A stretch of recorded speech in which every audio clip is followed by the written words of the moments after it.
Hello and welcome to this, the Lexus LS430. It might just be the best bit of Bangernomics available right now.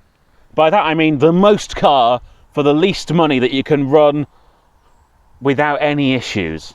So let's see. We'll take a walk around it, a look inside it, and then go for a quick drive. So let's get going.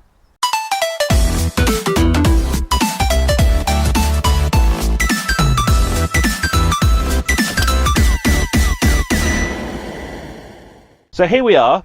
Let's start this walk around at the front, where the start of the car is.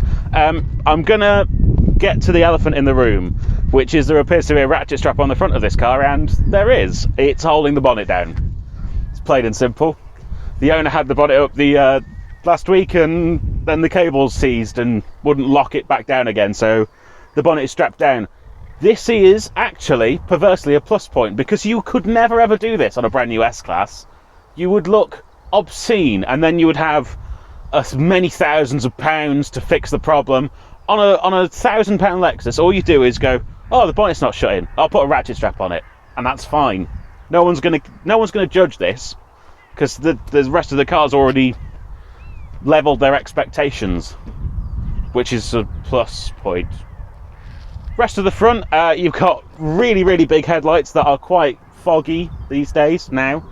They're probably not supposed to be that foggy, but it has an MOT, and what is, for the time, quite a large badge. So these days you wouldn't think twice about seeing a VW badge on something that is this big, but for the 90s that's quite ostentatious. But actually these days it fits in just fine. And it's not gold. These came in gold, if you wanted to really stand out in the golf course car park. So now here we are under the bonnet with what really makes this car legendary, effectively. Million mile Lexus, million mile Lexus, million mile Lexus.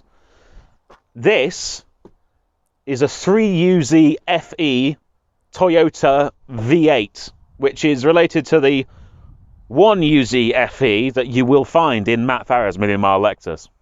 But it's just a descendant, and it's just larger displacement. It's basically the same engine. That engine right there is what makes this car unkillable, almost, and makes it an incredible value proposition, because you can buy this car for £1,000 and that engine will go to 1,000,000 miles, potentially. Any other luxury car, Mark, is going to tear a hole in your soul and your wallet, and this one will just keep working.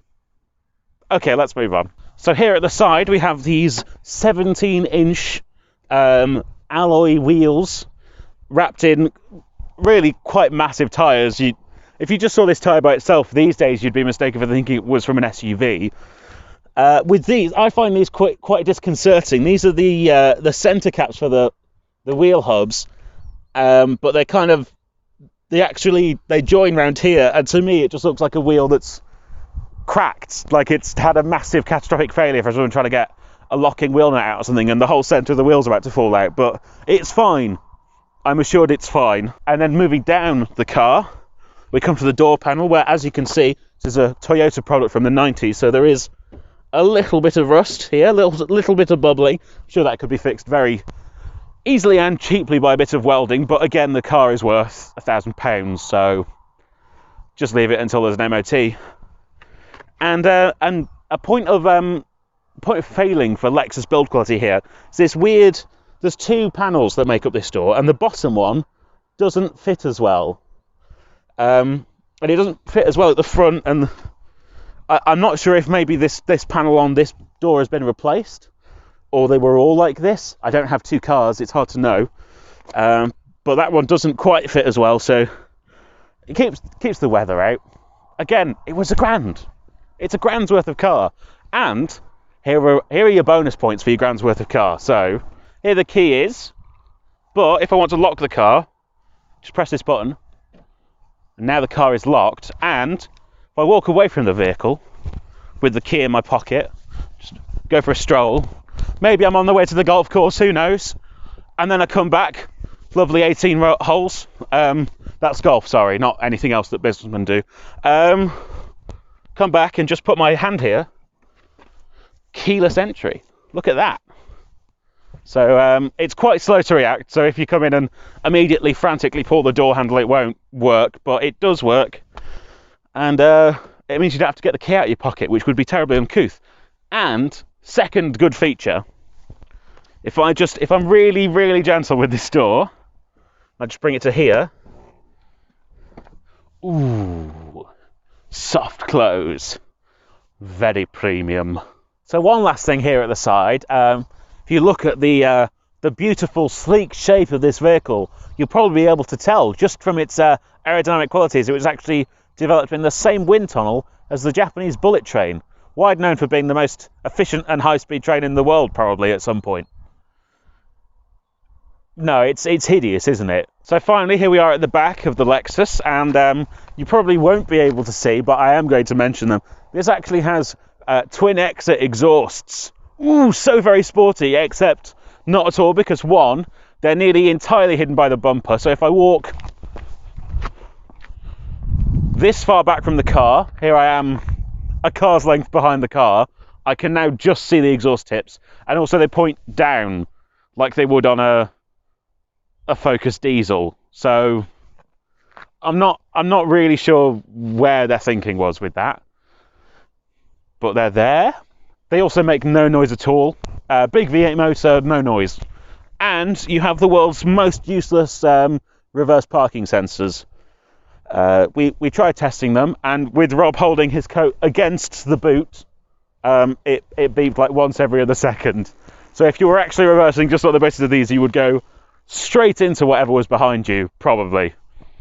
We might try some more stuff and see maybe if we can find them working in a better environment with a stone wall or something, but it doesn't seem great. But that really that's the back of the Lexus. Let's have a look in the boot. So here, oh, did you hear that?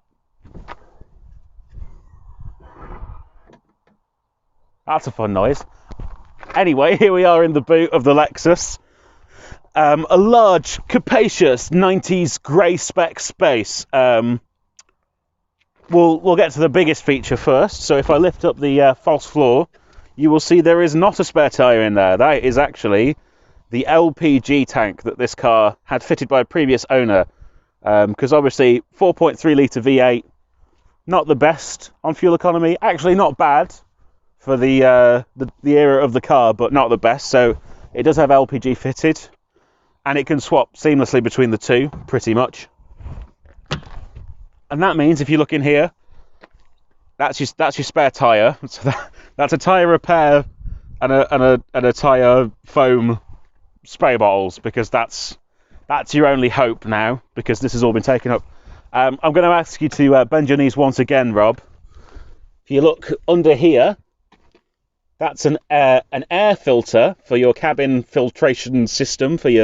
I assume it has some kind of cleansing effect on the cabin air, so you don't have to breathe the mucky common air like the rest of us. And all the way on this side, you have a little hidden briefcase of tools.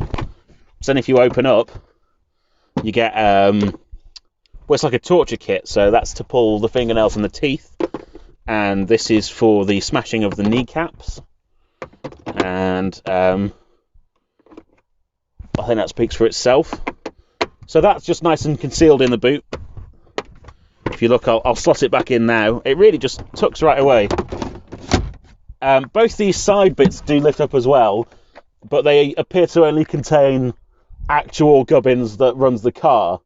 So I don't know, they're very, very, like if I lift this up, I can then just kind of come in here, and I could also just take that out like that, and it's not really, there could be one screw in there, but again, it would only be one screw, and it's just kind of the inside of, the actual inside of the car, like the oily bits.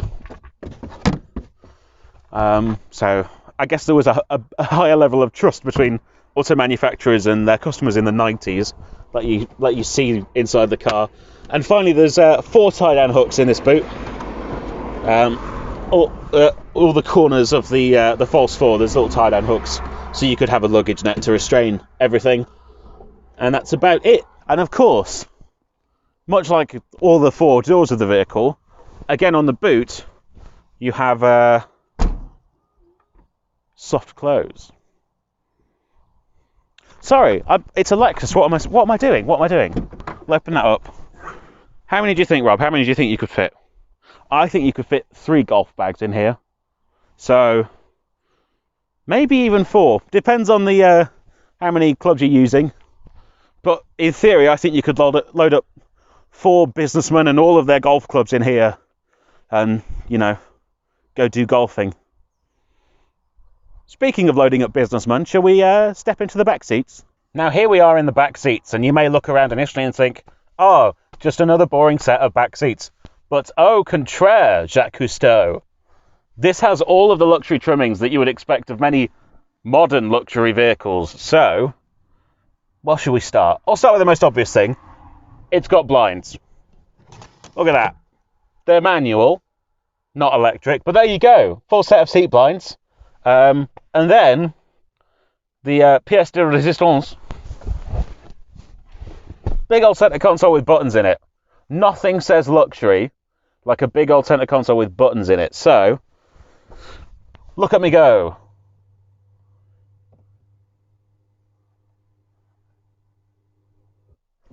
And now I am so relaxed. I'm so relaxed. I've got my blinds. I'm reclined. I can change the temperature of the aircon back here. I can turn on my massaging seat, which isn't working because the ignition isn't on. I also have a big old center console under here with heated seat controls as well. And this is the rear window blind, which again doesn't work because the ignition isn't on. And then finally, not finally, but lastly for this section, also all the way back here, you've got a little cupboard for your Perrier water or your, I don't know. What do rich people drink, Rob? The blood of the poor. You've got your little bottles for the, although Bangernomics, £1,000 cars, so you can put your special brew in there, or your Asbo juice, whatever you like to drink. And also, in true luxury car fashion, the rear seats are designed really for the owner, potentially, to be driven. So, if you're sitting in the best seat in the house, which is actually this one here, you have controls for the seat in front of you on the side of the chair here. If you want more legroom, you can just press these buttons and just make this seat... Sorry, you can make this seat go away. And there, now you have acres of legroom. I'll move over if I can. Let's note at this point that there's a large lump in the floor, and actually if you're having a middle seat passenger, they would be quite squished against the ceiling. There we go, lots of practicality, very family-oriented review. But there we go, slide into this seat now, and I can bring back down the... sorry, I'm so very close. Bring back down the luxury panel, and even if I push this seat all the way reclined, it reclines like a train. If you've not been on a first-class seat in a train, this is how they recline, like a Lexus. And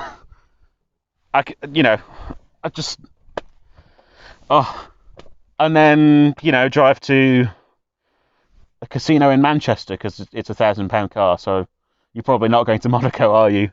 But, Monaco or the Grosvenor Casino in Manchester, either or. You'll still get there in luxury, in the back of your Lexus LS430. Shall we move on to the front? And now, here we are in the front. So I'll turn the ignition on, and you can see that the seat moves electronically into place, gliding down for me like a sumptuous Japanese robot butler. We have in the centre the oldest navigation system I've ever seen in my life. I think that's actually genuinely, that's not an exaggeration. I don't think I've been in an older car with a nav. It has a touchscreen though, and it's actually quite responsive. I mean, it's old, but it still works in a fashion. There's a phone holder here for a reason though. You come down here and you'll see you have your automatic gear shifter, and then an ashtray which has hand sanitizer in it, because this is the age that we live in. But you'll notice there's no handbrake, and there's no little buttony handbrake either. That's because the handbrake's here. There, that's the handbrake on. The rest of the buttons around, this is all your nav stuff, and you've got your front and your heated rear screens. You've got your usual stalks here. Of course, it's Japanese, so the windscreen wipers go in the wrong direction. And then you have your sort of cruise control buttons around here on the front of the steering wheel, and your radio ones as well. Then you have various bits that come out of the dashboard. I think this is drive modes. You've got sport and normal suspension. I suspect sport suspension doesn't do anything. It's a wiggly car. And ride height adjustment, I guess. But as far as I'm aware, it's only the rear tyres that are air suspension. So I guess if you've got like a heavy load in the boot, like a couple of dead bodies or gold-plated golf clubs, something like that, then you can jack up the back of the car. And you've got snow setting, because this is rear-wheel drive. You then have, my favourite bit about any car, 2 glove boxes. So you've got a massive one here. As you can see, there's an A4 sheet in there and some old bread. This is my favourite bit of the reviews, is when we open the glove box for the first time and it's just a lucky dip as to what the hell's going to be in there. We're just going to leave them in there and not talk about it. It's seeded folded flatbreads. Oh. So as you can see, you've got an upper glove box, which is big enough for A4 pads and stuff like that if you're a businessman. And then a lower glove box as well, which is huge. Currently, there's just a little miss book in there, but you could fit joint of brisket. I think a joint of brisket would fit in there. On the floor, you have sumptuous carpeting. Part of it is aftermarket. I think it's a bath mat. But underneath that, there's a nice wool carpet, and then the actual bottom of the car itself is a nice wool carpet again. So lots of luxury and perforated leather on the seats, which I associate with sportiness mostly, but this isn't a car that necessarily makes you think sporty. You've got little air vents on the doors. If you look there, you've got a little hole in the door. There's an air vent, and that demists the driver and passenger door for you. And if you look inside the window there, you'll see that it is double glazed. That is true luxury, double glazed windows. I mean, for all the jibing I make about this car being old and for golfists and being beige, there's a lot in here. If you imagine spending $1,000 on a car, this car costs like the same amount of money as my first Ford Focus did. And look at it. Look how much stuff there is. You've got 2 glove boxes. And look at it, you have all these buttons on the ceiling and this that pulls backwards and forwards. And you have the world's largest centre console with this drawer that slides backwards and forwards. And you've got space underneath for a melon. There's so much value in this car. There's a 12-volt socket here, there's a 12-volt socket there. Lots of places to charge your devices. And, you know, most importantly, the most 90s of features. You've got a cassette player in here. I miss that noise.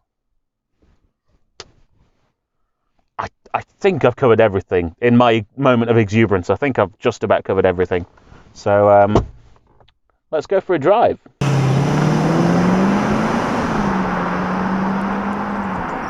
So, driving the Lexus LS430. What's it like? Well, pretty simply, it's just relaxing. It's pretty much the most relaxing car I've ever driven, and I'm not talking about driver's aids and autopilot, lane keep assists, radar cruise, all of that stuff that makes driving effortless these days. I'm talking about the physicality of driving, the feet on pedals, hands on steering wheel, butts in seats, eyes forwards, just driving along. The world just goes by and time passes and you end up in a different place, but it doesn't really take its toll on you in any way at all. And that's not to say it's dangerous. I didn't feel like I was going to fall asleep or anything, just the car was super easy to pilot.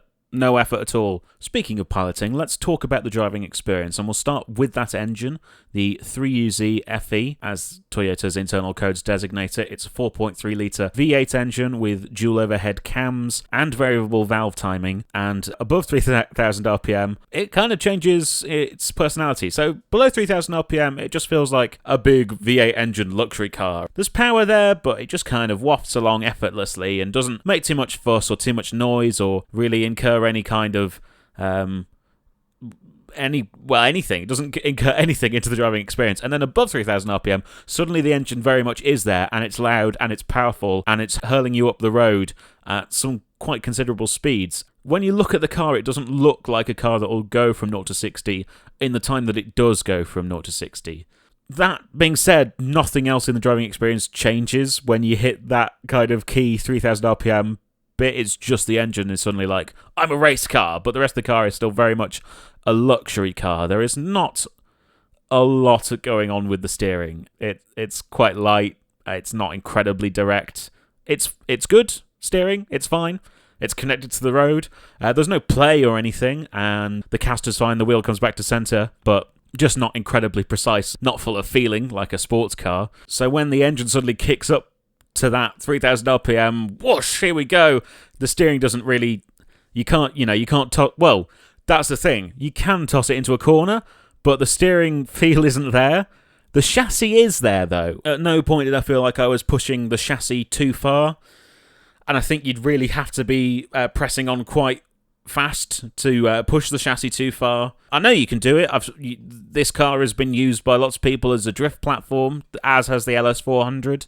I think it's quite or relatively popular in the drift scene because it's a robust engine and a robust platform. But they probably tweak the steering a little bit at least, maybe increase the steering angle, that sort of thing. So yeah, you're never really going to get in trouble because you're not going to feel confident enough with the steering to be going at a speed where the chassis will let you get into trouble.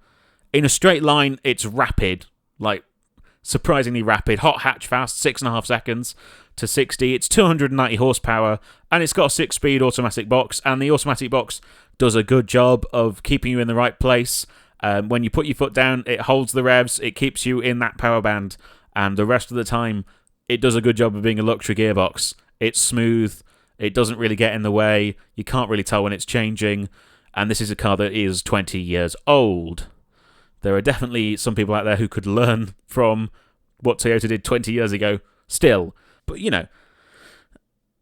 interior comfort is obviously astounding. Legend has it that the interior was supposed to be styled as a mixture of luxury Western hotels. I believe it was some hotel in America and another hotel in London, but I can't remember the names now. And also first class seats on a British Airways flight, I believe, is the sort of theme of the interior. I'm not sure I see it myself, although, of course, I wasn't really flying first class or staying in many hotels when I was 3. So it could be accurate. Someone in the comments tell me if you were flying first class a lot and staying in luxury hotels in 1999 to 2003, if this is sort of what they were like. If that is what they were like, I'm glad they're not like that anymore, but it's still a comfortable place to be. It doesn't feel modern, is what I'm trying to say, but it's still incredibly comfortable. The car is actually taller than you think. When you look at it, it doesn't look like a tall car, but it's actually taller than a lot of other saloons, or sedans, if you're American, which means your visibility out's quite good, because you sit just a little bit higher up than you think you might, and you have quite big windows, again, because of that higher body. So the view around's very good. The only thing I didn't like is the rear boot slopes away, and unlike a Mercedes, it doesn't have the little poles that stick out of the corners, so you can't see where the back of the car is.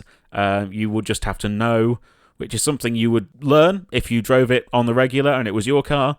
But as someone who was road testing it for the day, obviously didn't get too acclimatized with that. But that's really the only problem. You can see the front extremities of the car, no problem, and it's quite square, so you can tell where the sides are as well. So even though it's quite wide, at no point do you feel hemmed in. You can just kind of thread it where you want it to go.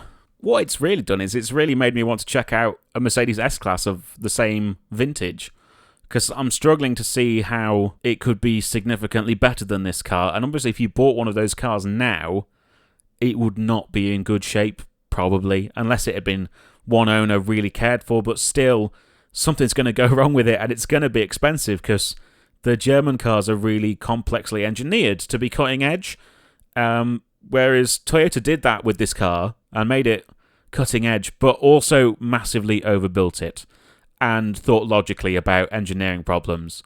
So this car is pretty easy to sort things on, and things don't go wrong that often, and it only cost the owner £1,000 to buy. and it's fitted with an LPG system, so it will give you the same cost of running if you fill it with LPG as a V6 car of a much smaller size.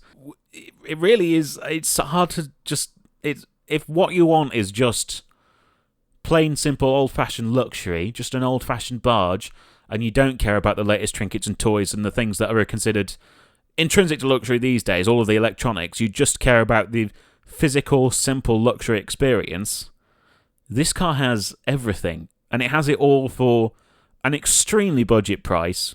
It's a no-brainer if this is what you want.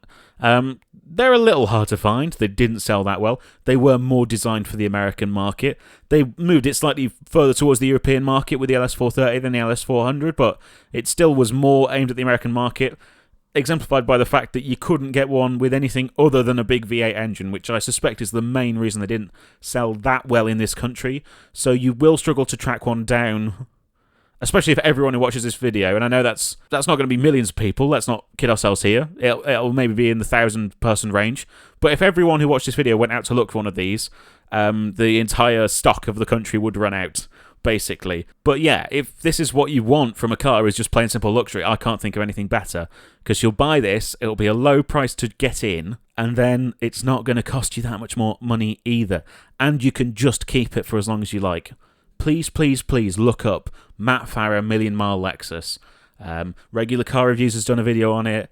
Tavares has done a video on it. There's lots of people who've covered that car. It's the previous one. It's the LS400, but underneath there's a lot of the same attention paid to the engineering, and there's the same overbuilt quality to this engine as there is to the 4-litre one. And I really think if this car is looked after in a good way, it would also do 1 million miles. And it would only have cost £1,000 to buy. And, you know, come on, guys, it's obvious. Like, you know, you're not going to get a better Bangernomics Luxo barge than this. And that's plain and simple. Don't expect anything more from it. Don't expect it to be a sports car. It's fast in a straight line, but everything else is luxury. The gearbox is okay, but just relaxing, comfortable, and it's never going to stress you out. Not to drive, and not to own, and not to run. It's all round just relaxing. Okay, back to me for the conclusion. So, to sum up the Lexus LS430 luxury executive sedan, it's a good car for £1,000, you know, and with that engine in it, I mean, this car has 189,000 miles or whatever, and I think it'll run for another 200,000 with really very minor care paying to it.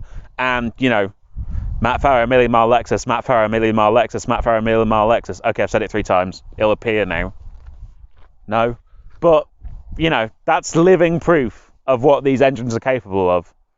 So I think if you want a big luxury barge and you have a small budget, this is your option, because it's going to be cheaper to buy and to run than any of the others. And in terms of what it offers as a package, it's just as good. So guys, please remember to subscribe, hit that like button if you've liked the video, or if you haven't, come on, it all helps. Comment down below if you have anything to say about what I've said about the car, or anything else. Tell me what you had for breakfast. I might read it. And social media, you can find us on Facebook, Twitter, Instagram, Drive Tribe. You can give us money on Patreon, and we have merchandise.